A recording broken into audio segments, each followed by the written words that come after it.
Hi everyone, and welcome to another episode of Recovery Talk. Unfortunately, I will have to start this episode with some very sad news, and that is that my dog passed a few days ago. I know some of you may listen and think, oh, you have a dog? But I know for those of you who have been listening for some time, I've been talking a lot about my dog and talking about, the fact that she was diagnosed with terminal cancer in December. I adopted Crystal when she was just over 9 years old. She already had quite a bit of a medical history, and I knew exactly how it was going to go down. I knew I wasn't going to get forever with her. She was already very old, especially for a Mastiff. She was, already far ahead of expected lifespan. So I knew what I was getting into when I adopted a senior dog with so many issues. But part of me was just like, no, she's going to live forever, right? It's very hard, and I'm not going to go on about it a long time in this episode. I'm going to get to the topic soon, but again, I just want to let you guys know. So yeah, she made it to 11, just celebrated her 11th birthday earlier this month, and yeah, rest in peace, Crystal. Other than that, group coaching program starts on Monday the 29th. I'm actually so excited to have something that gives me meaning and purpose and joy to focus on during these times.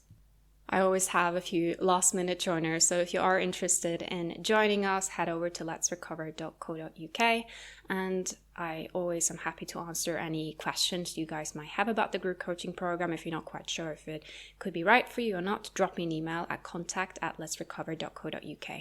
The proceeds of the program will actually go to paying off my medical bills for my dog because it took us, I think, 3 or 4 days to max out our insurance. Anyways, guys, let's get started with today's topic. So today I wanted to talk about the concept of normal eating. What is normal eating? Should I just not get myself together and eat normally? And I want to talk a bit about, like I said, what normal eating actually is and isn't.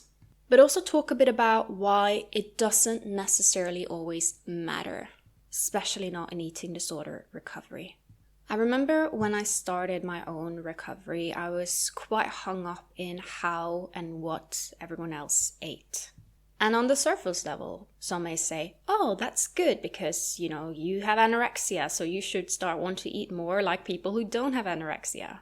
But actually, what was going on under the surface was that I was constantly looking at what and how other people ate as a way of trying to find things that they did that could justify my eating disorder behaviors and holding on to certain things. So let me explain that. People with eating disorders often engage in something that I like to call selective mirroring.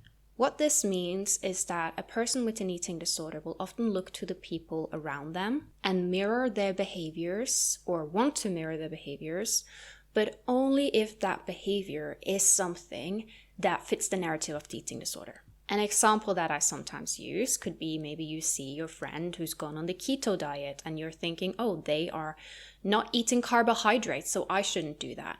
But you're completely ignoring your other friend who is eating completely freely. So it's like you hyper-focus on whichever justifies your eating disorder's point of view.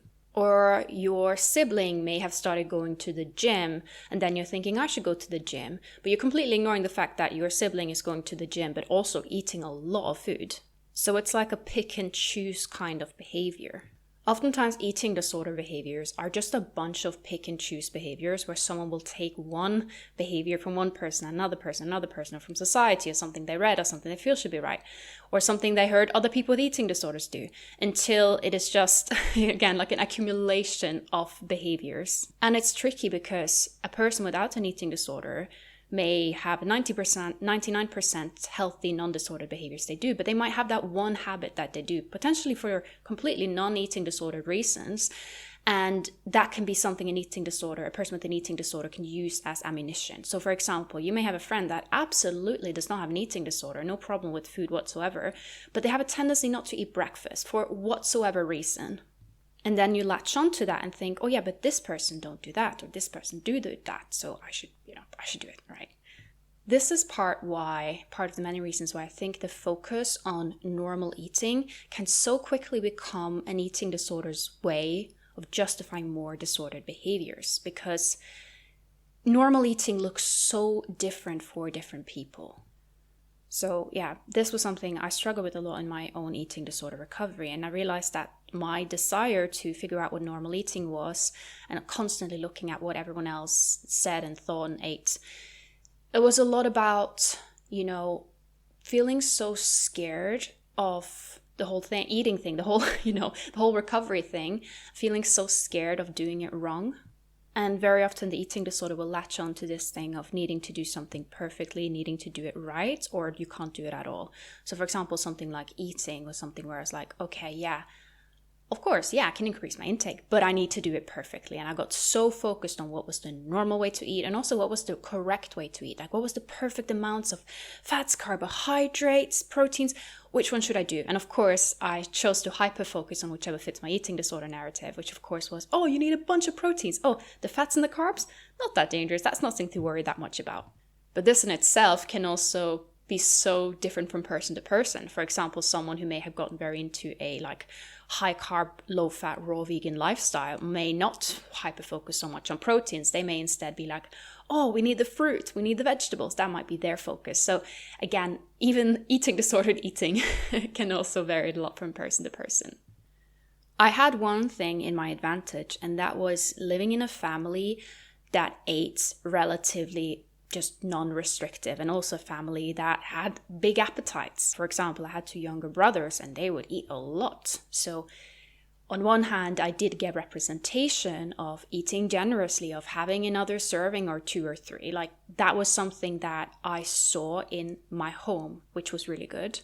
But even that alone was not enough. And it wasn't until I accepted and realized that, you know what, focusing too much on what other people do or don't is not really going to help me in my own recovery. I need to focus on what's healthy and right for me. And what's healthy and right for me is the things that the eating disorder don't want me to do. That's just such a simple indicator. But anyways, what is normal eating? And again, it goes back a bit to what I said, normal eating is so different from person to person. And you hear a lot about normal eating is eating when you're hungry, stopping when you're full. Okay, good and great, but even that is not always the case for normal eating. There are plenty of times a normal eater will eat and they are quite full, but they just have a bit extra because it was so good, or they just I might just finish what's on my plate, or, oh, I'm full, but I really want some dessert. That is also normal eating. And this is something where people with eating disorders can often get quite hung up in, this thing of hungerfulness.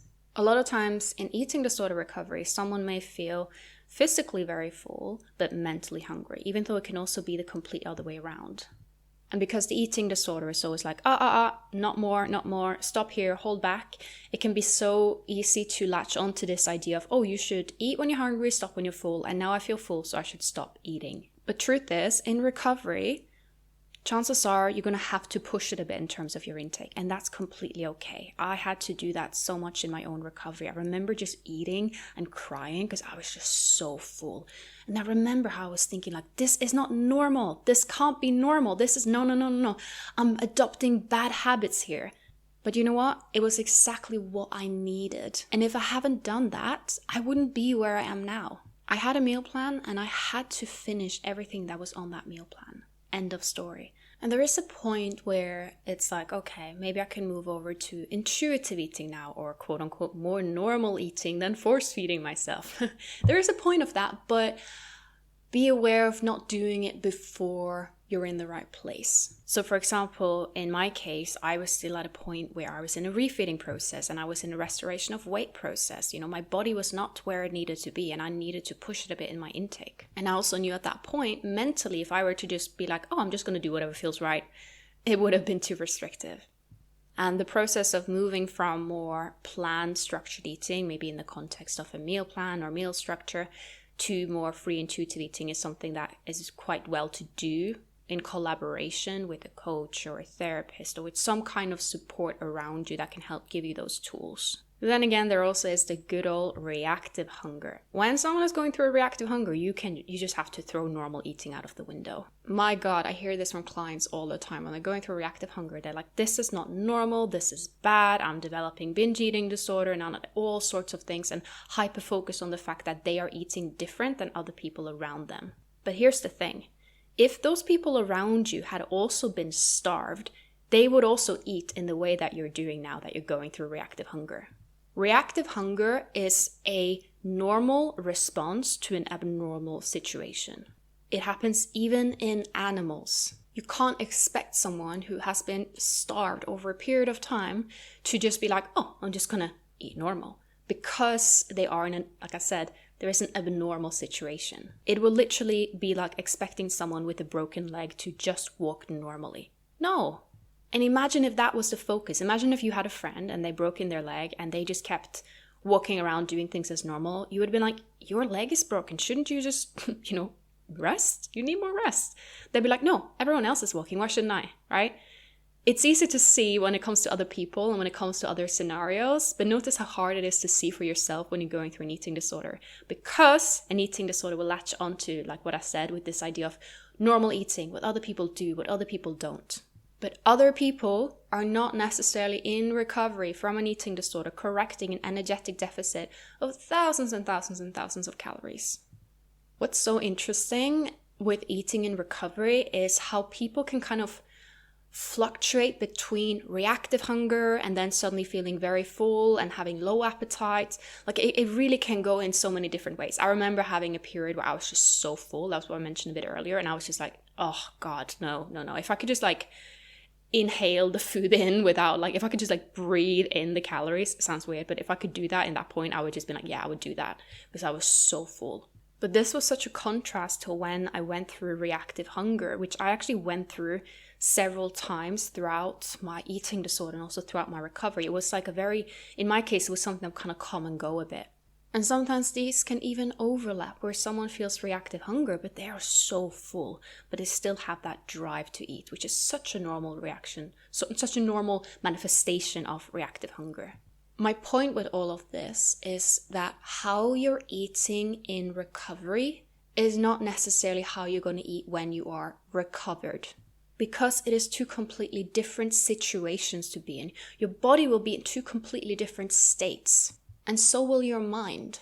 And I think something that confuses people over and over is that they think that being in recovery and being recovered is the same. And if you think that way, then of course something like reactive hunger is going to be terrifying. But unless you are in this perpetual cycle of relapse, recovery, recovery is something that's supposed to pass, and so will your reactive hunger. Or if you're having just extreme fullness and you just don't feel much appetite, whether it's mental or physical, again, it's something that will pass and normalize with time and recovery. And just a heads up, I have done an episode in the past about having little appetite in recovery. It's called Not Hungry, and also done an episode on reactive hunger called Extreme Hunger. If you go back in my episodes, I have done so much on these topics related to eating. I've done on intuitive eating, etc., etc. So just in case you want to know more. So in my group coaching program, I actually talk about the paradox of normal eating and how, on one hand, having a rough idea about the fact that, hey, eating disorder behaviors are actually not normal, whilst also knowing that you don't necessarily have to eat normal in recovery, can be very helpful. And it can also sometimes be helpful to have people in your life that are so-called safe role models, people that you can mirror in a way that is actually helping your recovery. So for example, I had my brothers, and it was really nice for me at the dinner table to see that, yeah, they would have an extra portion. They will have another portion after that, right? That was nice for me to see. And it was telling me that, hey, you're not greedy for having another portion. That's okay. That's fine. But it also is so important not to get so dependent on it where it's almost like you're relying on it. For example, imagine I would be at the dinner table and then maybe for one reason or another, none of my brothers wanted an extra dinner serving that day. Imagine if then I would have been like, oh, I was going to do it, but now I don't because they don't do it, right? But it is also so tricky because, like I said, on one hand, a rough idea about the fact that it's not normal to have all of these eating disorder behaviors. If it were, it wouldn't have been called an eating disorder. It would just be called being normal, right? So yeah, having a rough idea of this, yeah, helpful. But also what can be so tricky is that we live in a society that is often normalizing or even encouraging disordered eating. And this can send out such conflicting messages because on one hand, you know that your eating disorder is not a normal thing, right? It's a mental health condition. Or as you probably know from how I work, I view it as more than just a mental health condition. I view it as a biopsychological condition with a strong metabolic basis. And this is also part why it's so important for me to remind you that we become what we are around, what we take in terms of the environment around us, what we read, what we talk about, how we spend our time. This shapes us a lot. So if you are someone where your entire surroundings are people really invested in diet culture, of course this is going to reinforce a worldview where diet culture restriction is normal. And this is an interesting one because on one hand, there are people with eating disorders who just so intentionally will go run in the other direction as soon as someone talks about their diet. This was very much the case for me. Like, I would avoid people who were in that world. So I would completely avoid it. But I would also consume content related to it. For example, if there was an article and there was something about, oh, don't eat this, I would click it. And a trap people can often fall into it. And I actually discussed this in 2 episodes ago, so not the last episode, but the one before that, an episode called How an Eating Disorder Impacts Mood and Emotions. And there I also talk a bit about how an eating disorder impacts just what you're interested in, what you gravitate towards. So a lot of times people may pursue a path as a holistic health practitioner or nutritionist or a personal trainer. Again, not saying there's anything inherently wrong with these things or that you can't do that if you have or have had an eating disorder. But what I'm saying is an eating disorder can change your focus a bit. So then what may happen is you end up around like-minded people. So for example, maybe you're a personal trainer. You're going to spend a lot of time in the gym and you're going to hear what the other trainers are talking about. And that can so quickly create this idea that this is just normal. It's normal to restrict. It's normal to label food good and bad. It's normal to exercise every day, several times a day. You don't exist in a vacuum. We love to think that we are just set in stone. We are not at all vulnerable to any influences from the world around us, but we are. So choose that wisely. This does not mean you should be so hypersensitive to other people's, what they eat or how they move to a point where it's like you can't even be around anyone. Because of course, these are normal things that will come up now and then. But be a bit mindful if you find that your surroundings create an abnormal idea of what normal is. And even if it's not about the people around you, be mindful of even just the people you follow on social media. What comes up in your feed, on Instagram, on TikTok? If you're reading the news, what kind of articles are you gravitating towards? How are you creating your own sense of normalcy? And is that idea helping or harming you? This can sometimes even be a bit of a trap when someone is spending a lot of time in recovery spaces. So imagine you are on recovery Instagram or recovery TikTok. You will get almost the impression that fearing certain foods is normal. But then there also is that component of other people being almost like you're in the same fight, like you're all fighting the same demon. That also can be super helpful because you feel like you are together in a fight against something. This is something I have been so mindful with now with my group coaching program. For example, we have a close support group where I'm engaging and we're all engaging together. And I've had to be so strict saying this is not a place to vent about the triggering comment your friend said and share that with other people, because if it triggers you, it can trigger other people. This is not a place to share about exact calories or weights, etc., etc. That is okay to share, but it's better to share it with someone equipped of handling that. For example, if I have a session with a client, I'm equipped to handle and challenge these things appropriately. But if someone came to me with all of that, 10 plus years ago when I was struggling with an eating disorder, I would have just thought, oh, should I think and feel that way? Get yourself a good, strong community that can support and challenge you and steer you in the right direction. Community that shares your values and your goals. Very, very helpful, both in a recovery context, but also just in life in general. Another thing to be aware of in terms of quote-unquote normal eating, and this is also something I discussed in the group coaching program, is that as someone with that genetic predisposition to an eating disorder, there may be certain things that you can't or shouldn't really do even when you are recovered, or things that, maybe you can do them, but you should be a bit careful. A good example is dieting. So I made an episode about this in the past called Can I Ever Diet Again? And here I discussed that even someone who's fully recovered may find that going on a diet or just having a period of being in an energetic deficit can be a little bit risky. It can make certain things come up. As an eating disorder recovery coach, people will sometimes ask me when they talk about my job and eating disorders and, oh my God, what is this mysterious condition? One of the things that I'm asked actually surprisingly often is like what make people, get an eating disorder, or also what make people relapse, like what makes someone just suddenly become sick again. By the way, you would be surprised over how many people, like even just in a completely professional setting, or like if I meet someone, how interested people are in eating disorders and what I do, and because it's so puzzling for most people.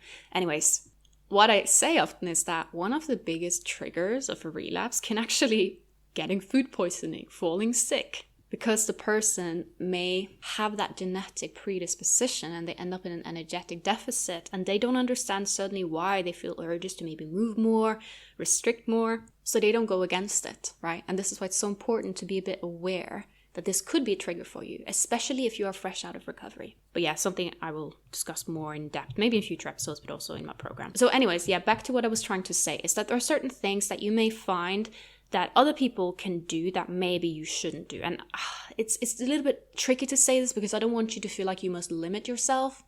But for example, imagine running a marathon. Could it be that you can never do that? Yeah, it could be that you come to a point where you can do that, but you may have to take some precautions, right? So for example, you maybe have to be a bit more mindful than most people to make sure that you get the food in between runnings, and just really be careful there so you don't end up in that deficit. Or something like I mentioned with going on a diet. Going on a diet is a bit different because it's one of those things, if you really work on healing your relationship with food, body, movement, it's something that you want to get to a point where that's not necessarily something you want to do. Like, you know better. But even that, you see that someone without that genetic predisposition to an eating disorder, they may be able to go on a diet and do that and then be fine. Not necessarily fine, but what will happen is that they will be like, oh, screw this diet thing, and go back to eating normally again. Or going through a period of reactive hunger, interestingly. But people without that genetic predisposition may go on a diet and find that it activates something.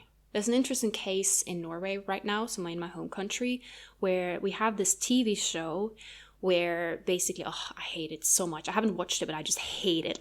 The thing I've heard about is just, I can just say that. I'm like, this is a bad idea.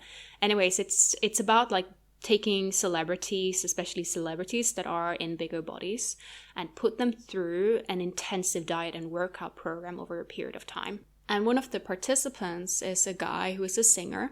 And I don't know the details here, so I will maybe be a bit careful with what I speak about, but I'm just saying this based on the limited information I have. But he had struggled with obsessive compulsive disorder in the past, which should be a huge red flag, because we do know that if someone has obsessive compulsive disorder or have a past of it, we don't know exactly why, but they seem to have a higher risk of developing an eating disorder. Anyways, he started this program, and what happened is he developed big problems with food afterwards. He lost a lot of weight, and the sad thing is he was applauded for it. But he actually recently, very bravely, spoke to the media about the fact that eating now has become a struggle. And in Norwegian media, there actually was a lovely journalist, I believe it was a journalist or like a guest writer, that did an article about this, about the fact that we shouldn't have these kind of programs because people can have a genetic predisposition to an eating disorder where that energetic deficit can trigger things. And she was actually referring to the Minnesota Starvation Study as an example on how that affected those men. Just saying this in case you think my ideas are just so far out of the mainstream, like this is just, it's just the science of it, right? I'm not talking about some kind of weird conspiracy theory I have about eating disorders. This is what science tells us and suggests. But anyways, that was a little bit of a side story. But my point was that there are certain things that people may do that may be normal or at least neutral or not super harmful for them, even though I would say diets in general are just, we know statistically 95% of them fail anyway, so we know it's not really a good reasonable thing to do. But there are certain things that other people can do that maybe you should hold off a bit on, or if you decide to do it for whatever reason, be very careful. Anything that sets up a big energetic deficit. And this is also something to be a bit mindful of when moving over to normal eating. So something I speak about with one-on-one clients and group coaching clients is that when moving over from, recovery and to being recovered, that phase, it's not necessarily just wake up one day and it's like, oh, I'm eating normally today and it's fine. And I'm not in recovery anymore from one day to another. It is a phase, it is a process, and there could be some trial and error throughout this process. And even the process of going from recovery to recovered time period of being recently recovered versus recovered for 10 years, your eating may look different. For example, for me, when I had recently recovered, I still had to be very mindful not to go too long between meals. And this is a good thing to just be mindful of anyways. But I noticed that there being a lot of time between my meals, especially like, imagine like I was in school and then there were some delays and and I ended up for one reason or another not getting my usual, let's say, lunch at the time that I usually have it. I noticed that there would be a strong physical and mental reaction. Whilst now, if I, for example, order some Chinese food and my order is late, yeah, it sucks, but I won't have the same strong reaction. Equally, I noticed that triggering situations, or situations that would be triggering for me 10 years ago, now I'm quite trigger proof to them, right? It takes a lot. I don't even know if I really can be triggered now because I do the work I do and I don't get triggered from doing the work I do. Anyways, so I just want to let you know this as well, that normal eating can look different in different people, and you're normal as someone in recovery, someone between that recovery versus being recovered phase, someone in the early stages of having been recovered for maybe only like a few months or maybe a year versus having been recovered for a decade. It's going to look different, and that's okay. Not to mention that after recovery, you may have a period of metabolic increase and an increased appetite also after recovery. This is very common. I think it is for 3 to 6 months, maybe upwards 12 months. It's common to have a bit of an increased basal metabolic resting rate. Presumably because the body's still doing a lot of repair, right? There's weight restoration, yeah, that's one thing, but it also so much else that needs to be restored. This is why when I talk about the 4 R's, or technically the 5 R's, because there is that 5th R as well of like self-discovery. But anyways, when I talk about the 4 R's and use that as a concept of recovery, and I talk about the R of restoration, it is about more than just weight. This is also something to remind yourself of when you're comparing yourself to other people in terms of what they eat, and is this normal, is that normal? Are they also repairing damage for thousands and thousands of calories? It would be like comparing a brand new house that is completely like fine and functioning versus a rundown house that hasn't been done enough maintenance. So do keep that in mind as well. Okay guys, I hope you enjoyed this episode, even though I didn't really answer what normal eating is, and that's because there is no exact answer to it. And it doesn't even really matter. That whole word of normal can sometimes be better to just throw away. I have so many clients that get so hung up in normal, and they often will say, I just want to eat normally. And then I'm saying to them, well, you're in recovery. Like, if you could just recover by just, screw this eating disorder, I'll just eat normally, then probably you would have been recovered by now. So instead of focusing on what normal is, how about instead just throwing the whole word away and focusing on what is right for you at this very moment? Okay guys, I hope you enjoyed this episode. If you did, feel free to leave a rating, rate the episode on Spotify or iTunes, Apple Podcasts, wherever you're listening to my podcast. You can also follow me on Instagram at Amalie Lee or at letsrecover.co.uk. Also, feel free to subscribe to my newsletter. Head to letsrecover.substack.com. Pop in your email. It's completely free. Then you will get articles straight into your email inbox about everything eating disorder recovery. Or you can choose to upgrade your subscription and access a library of bonus podcast episodes where I touch upon a wide range of topics. A lot of really niche topics and very specific things as well. And you can also head to my website, letsrecover.co.uk. If you're interested in group coaching, I currently do not have spaces for one-on-one coaching. And throughout the next months, my one-on-one coaching spots will be reserved mostly for the people who are doing the group coaching program and the one-on-one clients I have already. And just a clarification for that, group coaching program does not mean like you get unlimited one-on-one coaching. Of course, that would be a little bit too much. But it's more that the people who are doing one-on-one group coaching program, they will be able to purchase one-on-one coaching without having to go through a long wait. That was essentially what I'm trying to say. Also, a bit of an apology to those of you who are listening to my podcast episodes the last month and have no interest in a group coaching program and are like, Amalie, can you shut up about this? It is just to answer the questions that I get, because I get a lot of people asking me about the program, so I thought I'd just put the information out there, right? Anyways, guys, have an amazing day and week ahead, and I'll see you guys soon.